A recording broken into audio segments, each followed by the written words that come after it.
So watch where Isaiah goes. Next verse, 13. The Lord of hosts, him you shall hallow. Let him be your fear. Let him be your dread. He will be as a sanctuary, but a stone of stumbling and a rock of offense to both the houses of Israel, as a trap and a snare to the inhabitants of Jerusalem. And many among them shall stumble. They shall fall and be broken. They shall be snared and they shall be taken. I want you to notice that in Isaiah's theology, he said, listen, what's happening in the world, don't look at it the way the world looks at it, that it's all a conspiracy against them. You don't be afraid of what they are afraid of. Rather, I want you to view God, love this phrase, verse 14.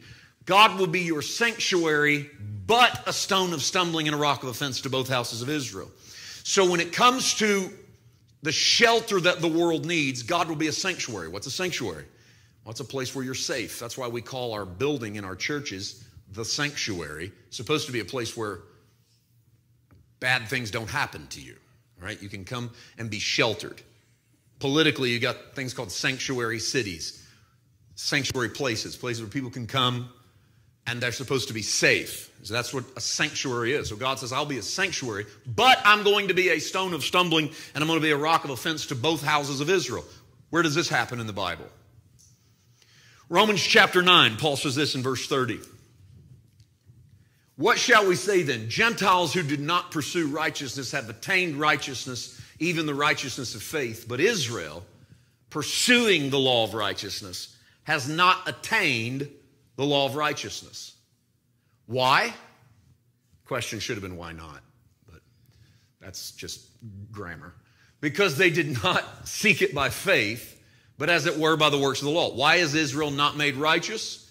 Because they pursue righteousness by the works of the law. What's this have to do with Isaiah 8? Well, watch where Paul goes. They stumbled at the stumbling stone. Remember what God said in Isaiah 8? God said, I will be a sanctuary to everybody who wants it, but to the house of Israel and the house of Judah, I will be a stumbling stone. What did he mean? I will come into a people who have tried to earn their way, their self, and I will make them to stumble because I lay in Zion a stumbling stone and a rock of offense. Whoever believes on him will not be put to shame. So for Israel, Jesus Christ's death on the cross became a stumbling stone because Christ's death on the cross was a symbol that you cannot be righteous through your own performance. It was a message to a world, and a world that said, look, you're trying to make sense of all that's going on. And you're trying to earn your way into favor, and you're trying to earn your way into blessing, and you're trying to earn your way into goodness. You can't do it. For those who will accept me, I'll be a sanctuary.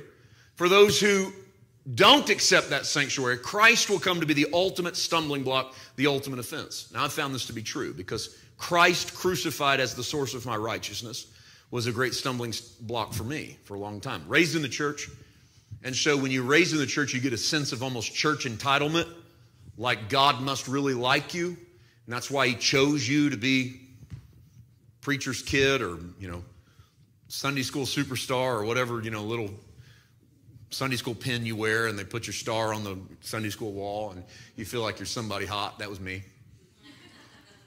Like it earns you something with God. There's this level of favor that you have that God must really like you and must really favor you. And it can become a very difficult thing to abandon that concept and accept righteousness by faith purely as a faith gift instead of an earned paycheck. And so getting rid of that's taken years of God just removing grave clothes off of my life. But